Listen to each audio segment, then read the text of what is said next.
Under the twin suns of Xyrus Prime, Corporal Joranvar had expected his reward to be modest. Perhaps a commendation, a week's furlough, or at most a small bag of iridescent spice crystals from the Queen's vaults. After all, he'd only done what any decent soldier would. Dragged 3 of the Queen's royal guards from a burning skimmer after their convoy was ambushed by rebel raiders in the Crimson Wastes. He hadn't known they were guarding the Queen's daughters. He hadn't even known the Queen herself was aboard the second transport until hours later, when she strode into the field medbay wrapped in ceremonial gold armor that shimmered like molten sunlight, her white hair coiled into a crown around her sharp, elegant face. Joran, who had grown up on the rain-drenched mining domes of Viridia 7, and whose idea of royalty involved a slightly less surly shift supervisor, nearly dropped the med-scanner when she addressed him by name. Her voice wasn't what he imagined. It wasn't booming or icy or laced with the kind of imperious hum that rattled bones. It was warm, rich, and carried the weight of someone who had wept more than she'd ever let her court see. She thanked him. Not with stiff protocol, but with the raw gratitude of a mother who'd almost lost her children. Then she invited him to the Grand Spire Palace for his reward. He went because refusing a galactic sovereign wasn't exactly a career-enhancing move. Also, because he'd never seen a palace before, unless you counted the prefab admin building back home with the flickering neon sign that read, Justice and Laundry, Tuesday/Thursday. The Spire Palace wasn't built so much as grown. Towering crystalline spires that spiraled toward the sky like frozen lightning, walls humming with bioluminescent vines, and gravity lifts that floated you upward with the gentleness of a sigh. He kept tripping over his own boots, trying not to gape like a recruit on his first zero-G drill. The ceremony was held in the Hall of Echoing Oaths, a vast chamber where every whisper seemed to linger in the air like a ghost waiting to be remembered. Courtiers in flowing silks and jeweled circlets lined the walkway, their eyes flicking between curiosity and outright disbelief. A human? Here? In the heart of the Valeth Empire? Joran straightened his borrowed dress uniform. Borrowed because his own fatigues smelled like scorched coolant and desperation, and tried to ignore the way his palms sweat inside his gloves. The Queen sat upon a throne of interwoven meteoric iron and living quartz, her golden armor now more ornate, etched with constellations that shifted as she moved. At her side stood her younger daughter, Princess Lysara. Joran had glimpsed her once before, during the medbay chaos, but now, standing still, calm, eyes like twin pools of liquid silver, he realized she hadn't just been injured. She'd been shielding her sister with her own body, and now she watched him with a quiet intensity that made his pulse do something strange and fluttery. The Queen rose. The chamber fell silent. "For your valor," she began. "For your courage without condition, and your compassion without expectation. The House of Valeth offers you not gold, nor land, nor title, but kinship." Joran blinked. Kinship? Like an honorary cousin? A palace pen pal? He tried to nod politely, but the Queen wasn't finished. "You shall be wed to my daughter, Princess Lysara, heir to the celestial mantle," she declared, as casually as if offering him a cup of tea. The silence that followed wasn't just quiet. It was vacuum-level, ear-ringing, soul-sucking silence. Joran's brain tripped over itself like a drunk mech on uneven terrain. "Am married?" he croaked, his voice cracking in a way that would have earned him endless mockery back in basic training. The Queen smiled. "Yes, it is our highest honor. And hers." He looked at Lysara. She didn't look horrified. She didn't look bored or resigned or like she was being sold off against her will. In fact, a tiny, almost imperceptible smile played at the corner of her lips. Her white hair glowed faintly in the chamber's ambient light, and the golden sash across her shoulders bore the sigil of her house, a crescent moon cradling a star. "But I'm just a soldier," Joran said, because that was the only truth he had left. "I fix comms arrays. I patch wounds. I once got chased by a desert skitterhound for 3 clicks because I tried to pet it." A ripple of laughter moved through the court. Not mocking, but surprised, almost delighted. Even the Queen chuckled, a sound like wind chimes in a summer storm. "Then you are precisely what we need," she said softly. "Not another general. Not another schemer wearing silk and secrets. A man who runs toward danger to save what he doesn't even know is precious." Lysara stepped forward then, her boots silent on the polished floor. She stopped just an arm's length from him and tilted her head, studying him with those silver eyes that seemed to see past his rank, past his species, past every lie he'd ever told himself about not being enough. "You carried my sister in your arms like she was your own," she said, her voice low but clear. You gave her your water ration even though your lips were cracked. You didn't ask who we were. You just helped. Joran swallowed. Anyone would've. No, she said, and there was steel beneath the softness. Not anyone. Only you. The wedding wasn't immediate. Valeth tradition demanded a 7-day courtship of mutual trials. A series of tests meant to reveal compatibility of spirit, not just politics. Joran panicked. He couldn't recite poetry. He couldn't dance on gravity-defying platforms. He once tried to cook and set off 3 fire alarms. But Lysara, to his shock, seemed amused by his terror. Their first trial was the Garden of Mirrored Intent, where vines bloomed only in the presence of honesty. The moment Joran admitted he'd once hidden in a supply crate for 2 hours to avoid a mandatory morale dance session, the entire garden erupted in sapphire blossoms. Lysara laughed, a real laugh, bright and unguarded, and for the first time, Joran saw her not as a princess, but as a woman. One who'd spent years watching suitors flatter her mother, eye her throne, or pretend to adore her poetry while secretly counting her dowry. Their second trial was combat. Not to fight each other, but to fight beside each other against holographic raiders in the arena of shared breath. Joran expected her to be graceful, precise, maybe even showy. Instead, she was ruthless, efficient, and terrifyingly clever. She used the environment like an extension of her body, kicking up sandstorms with sonic pulses, using his rifle as a pivot point to flip over enemies. At one point, she tossed him a plasma dagger without looking, and he caught it mid-sprint, skewering a phantom raider through its flickering chest. They stood back to back, breathing hard, and she murmured, "Not bad for a man who gets chased by skitterhounds." He grinned. "That hound still sends me birthday cards." By the third day, Joran stopped thinking of her as the alien princess and started thinking of her as Lysara. Woman who hated sweet nectar wine but loved sour root cakes, who could mimic her tutor's voices perfectly, who kept a small journal where she sketched constellations no one else could see. She told him her people hadn't intermarried in centuries. "We were told our bloodline was too sacred, our magic too volatile," she said one evening as they watched the twin moons rise from a balcony overlooking the Starfall Falls.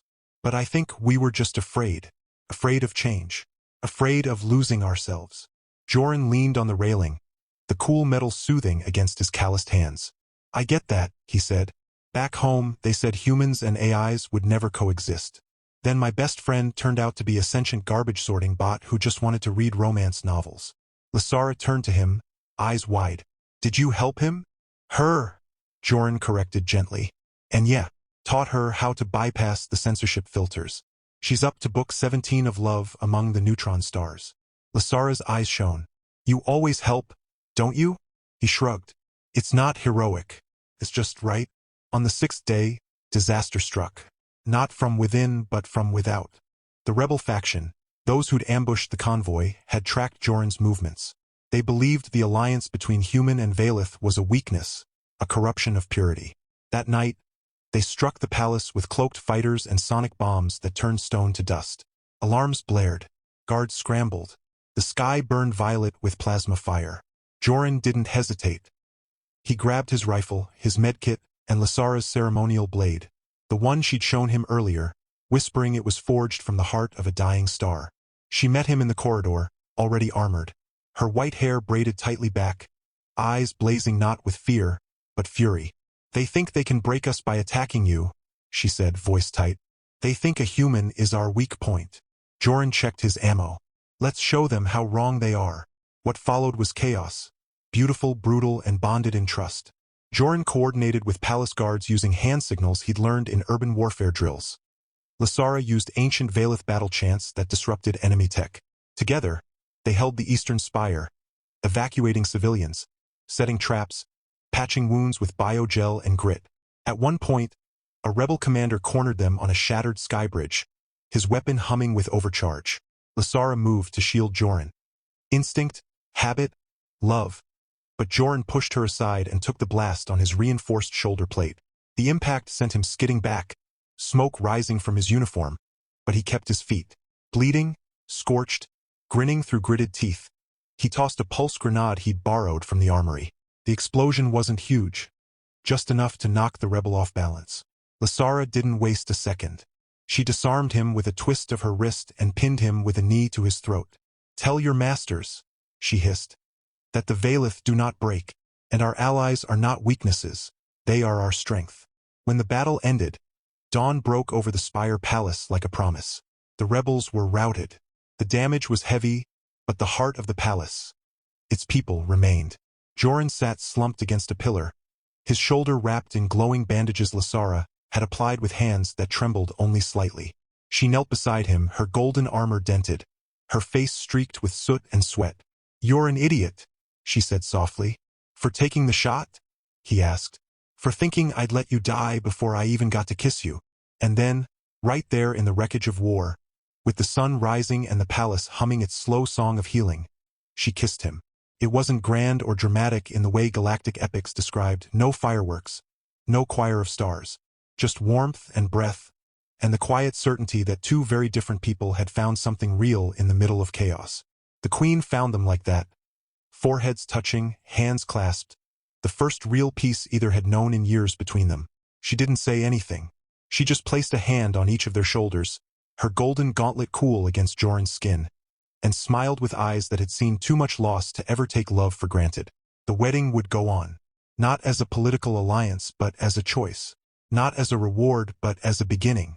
And as Joran looked at Lysara, white-haired, silver-eyed, fierce and gentle all at once, he realized he hadn't been given a princess as a prize. He'd been given a partner, a home, a future written not in stars, but in the quiet, courageous moments between them. And somewhere, deep in the rebuilt corridors of the palace, a skitterhound plushie, gifted by Joran as a joke, now sat on the princess's pillow, its beady eyes watching over the dreams of a human soldier who never expected to find love, let alone a kingdom that would call him family. The days that followed the attack should have been a time of healing, but peace on Xyrus Prime had always been a fragile thing. Like glass spun from starlight, beautiful but prone to shattering. Joran and Lysara threw themselves into the palace's recovery efforts. He with his practical know-how and she with the quiet authority that came from being both heir and warrior. Yet even as they worked side by side, a new tension began to coil beneath the surface. Not between them, but around them. Whispers grew louder in the court. Some nobles, particularly the old-blooded houses who'd never accepted the Queen's progressive reforms, began to question the legitimacy of a human in the royal line. How can a species with no resonance to the celestial mantle inherit? One lord demanded during a private council. He cannot even feel the hum of the Spire's core. Another muttered that Joran's presence had invited the rebel strike, that humans carried chaos like a scent. Lysara dismissed them publicly, but Joran saw the strain in the tightness of her jaw, the way her fingers would clench around her teacup until her knuckles turned pale. He tried to lighten the mood with his usual clumsy humor, once pretending to argue with a palace service drone about the proper way to fold ceremonial robes. But even his jokes couldn't reach the shadow that had settled over her. Then came the message from the Outer Rim. It arrived in the dead of night, sealed in obsidian wax and marked with the sigil of the Valeth High Conclave. A body older than the monarchy itself, composed of elders who dwelled in the silent moons, where no voice was spoken aloud, only thought projected through crystal conduits. The missive was clear. The union between a Valeth princess and an off-worlder, especially a human, required sanction. Without it, the marriage would be void, and Lysara's claim to the mantle would be contested. The Queen, for the first time since Joran had met her, looked weary. "They don't oppose you personally," she told him over a late supper in her private solarium. "They oppose change. But tradition is a chain, Joran, and sometimes the only way to break it is to wear it until it snaps." The Conclave demanded they appear before it within 7 rotations. The journey would take them across the Shattered Belt, a treacherous region of gravitational anomalies and dead worlds where navigation required both advanced tech and ancient Valeth star songs. Only a royal vessel could pass safely. "I'll go alone," Lysara said the next morning, standing in the war room with her arms crossed. "They won't listen to you, but if I stand before them as heir, as daughter of the mantle, they'll have to acknowledge my choice." Joran didn't argue, not because he agreed, but because he knew she needed to believe she could protect him. Instead, he nodded, kissed her forehead, and spent the next 3 hours quietly reprogramming the Royal Skiff's backup AI to include a hidden tracking beacon disguised as a comms echo. Then he slipped into the maintenance bay of the Dawn's Veil, the Queen's fastest cruiser, and stowed away in the environmental control compartment. Cramped, smelly, and perfect. He wasn't discovered until they were 3 systems past the belt's edge. Lysara stormed into the compartment, her eyes blazing, But the anger faltered when she saw him hunched in the dim light, eating a protein bar with one hand while recalibrating a coolant leak with the other. "You absolute fool," she whispered, but there was no real heat in it. She sank to her knees beside him. "What if they exile you? Execute you? You could have ruined everything." Joran wiped grease from his brow. "Or I could remind them that love doesn't need permission." She stared at him for a long moment, then pulled him into a fierce embrace. "You're impossible. And you're stuck with me." The silent moons hung in the void like shattered pearls, 7 drifting planetoids encased in translucent crystal, each humming with low-frequency resonance that made Joran's teeth ache. The Dawn's Veil docked at the central moon, where no engines were allowed to fire. Entry required the ship to be guided by harmonic resonance. A song Lysara sang alone on the bridge, her voice weaving through the stars like a thread of silver light. The Conclave awaited them in the Chamber of Echoed Souls. There were no thrones, no guards. Only 13 figures seated in a circle on floating obsidian discs, their faces obscured by veils of woven starlight. Their thoughts came not as words, but as impressions that pressed against Joran's mind like cold water. "You bring noise," one projected. "Chaos. Flesh without resonance." Joran stepped forward before Lysara could speak. "I may not hear your songs," he said, voice steady despite the psychic pressure. "But I hear her, and that's enough." A ripple passed through the elders. One rose, not with anger, but curiosity. Her veil shimmered, revealing eyes that glowed faintly violet. "Prove it," the thought came, sharp as glass. "Prove you hear her." Before Joran could ask how, the chamber shifted. The floor dissolved into darkness, and suddenly they stood on the crimson wastes, the very battlefield where Joran had first saved Lysara's sister.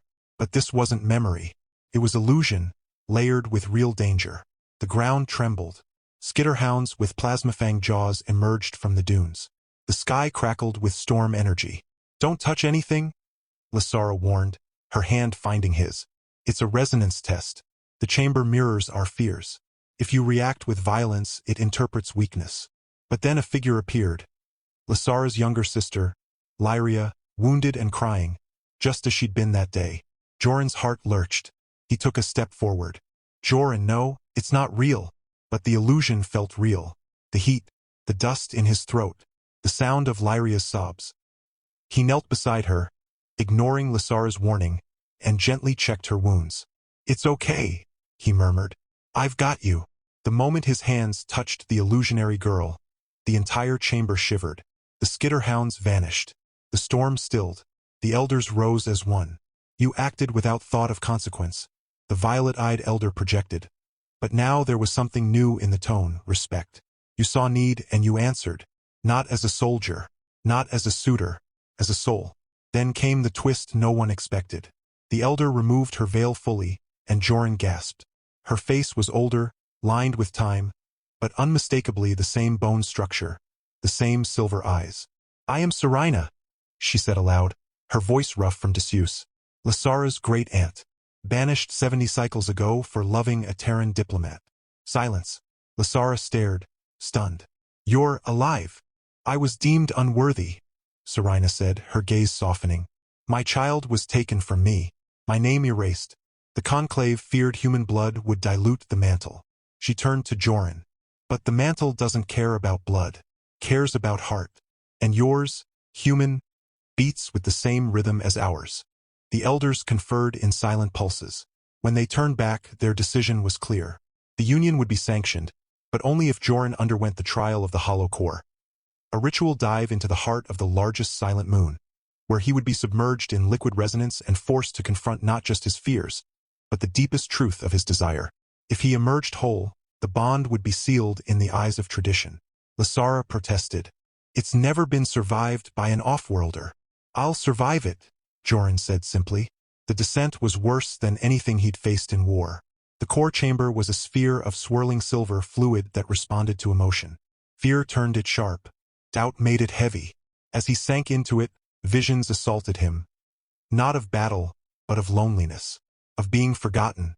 Of Lysara, years later, standing alone on a balcony, wondering if she'd made a mistake. Of his own people rejecting him for choosing love over species loyalty. He almost drowned in that doubt. But then he remembered her laugh in the garden of mirrored intent. The way she'd kissed him amid rubble and smoke. the quiet way she'd held his hand during night watches, as if anchoring herself to him. "I don't want a crown," he whispered into the liquid light. "I don't want a throne. I just want her, to stand with her, to fight for her, to grow old beside her, even if that's only a few decades in your time." The fluid softened, warmed, lifted him gently to the surface. When he emerged, gasping but whole, the elders bowed, not to the air, but to him. Serena placed a hand on his head. "The mantle has spoken. You are Valeth by choice, not birth. And that is stronger." The return journey should have been triumphant. Instead, they found the Spire palace under siege, not by rebels but by the Valeth military itself.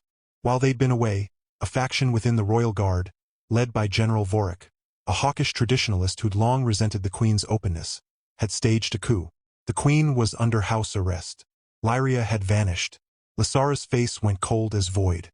"He's using my absence as proof of my instability," she said, gripping the ship's console, "claiming I've been corrupted by off-world influence." Joran checked his weapons. "Then we take back your home." But Vorik was cunning. He'd activated the Spire's defense matrix, a sentient lattice of energy that responded only to pure Valeth resonance. No human technology could penetrate it. Even the Dawn's veil would be shredded if they approached. "Unless the mantle," Lysara said suddenly. "If I channel it fully, it can override the matrix. But I've never done it alone. It requires a bond. A shared heartbeat." Joran understood. "Then we share one." In the ship's ritual chamber, a room lined with ancient conduits, they linked hands over a crystalline orb. Lysara began the chant, her voice trembling at first, then growing stronger. Joran didn't speak the words, but he focused on her, on every memory, every hope, every unspoken promise between them. And slowly, impossibly, the orb began to glow not just with silver light, but with a warm, golden hue, human and Valeth intertwined. The Spire's defenses recognized it, not as an intrusion but as a homecoming.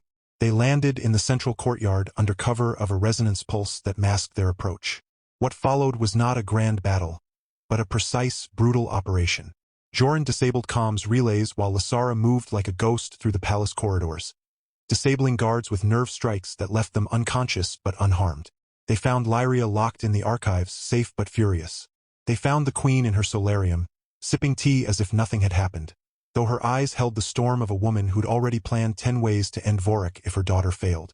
Vorik made his last stand in the Hall of Echoing Oaths, the very place where Joran had first been promised to Lysara.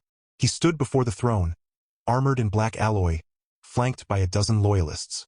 "You've brought shame to this house," he spat at Lysara. "A human mongrel as consort? The Empire will fracture." "No," Joran said, stepping forward, rifle slung but hands open. "It'll finally unite." Vorik laughed and activated a hidden device on his wrist. The floor beneath Joran collapsed, dropping him into a containment field that suppressed neural activity. He couldn't move, couldn't speak, could barely think. Lysara screamed his name, but then something Vorik hadn't counted on.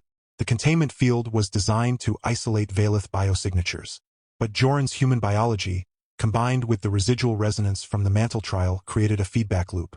The field overloaded. With a crack of light, it shattered. Joran rolled to his feet, dazed but alive. And in that moment, Lysara didn't hesitate. She didn't fight Vorik with blades or blasts. She spoke the oldest Valeth sentence of all. "I release you from my blood."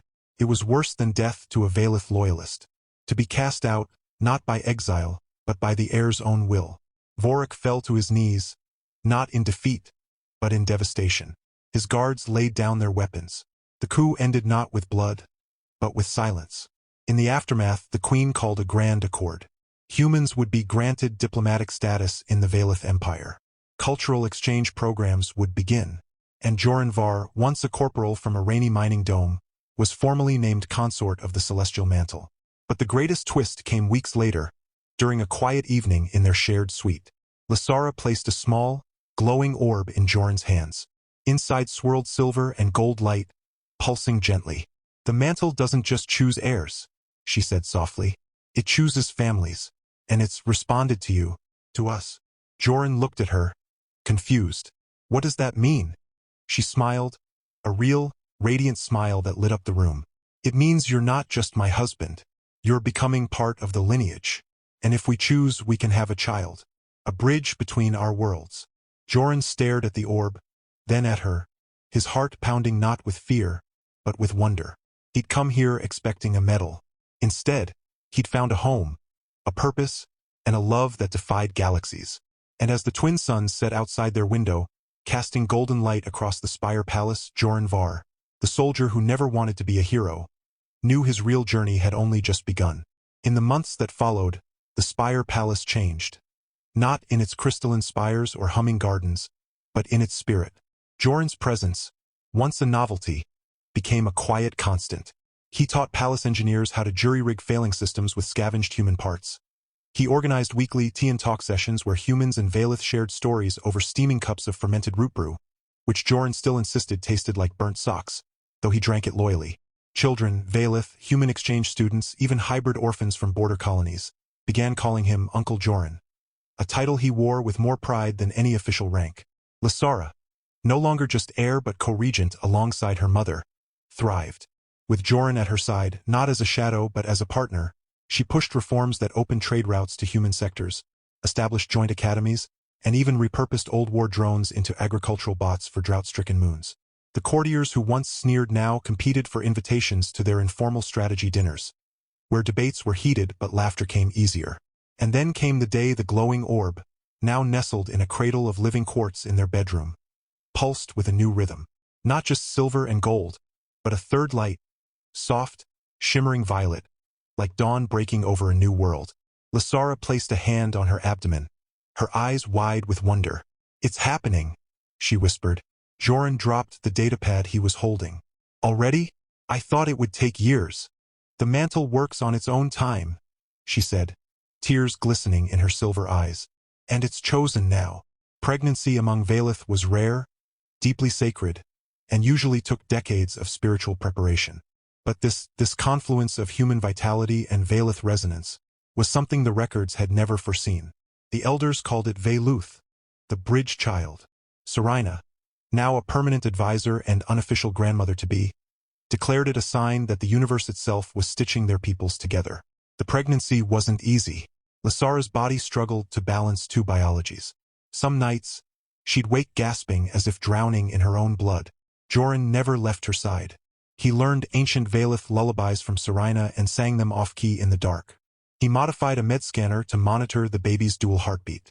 He even convinced the palace chefs to attempt human comfort food, resulting in an infamous chilly night that cleared 3 corridors due to the spice levels. But through it all, their bond only deepened. They argued over names. Lysara wanted something celestial, like Naira Sol.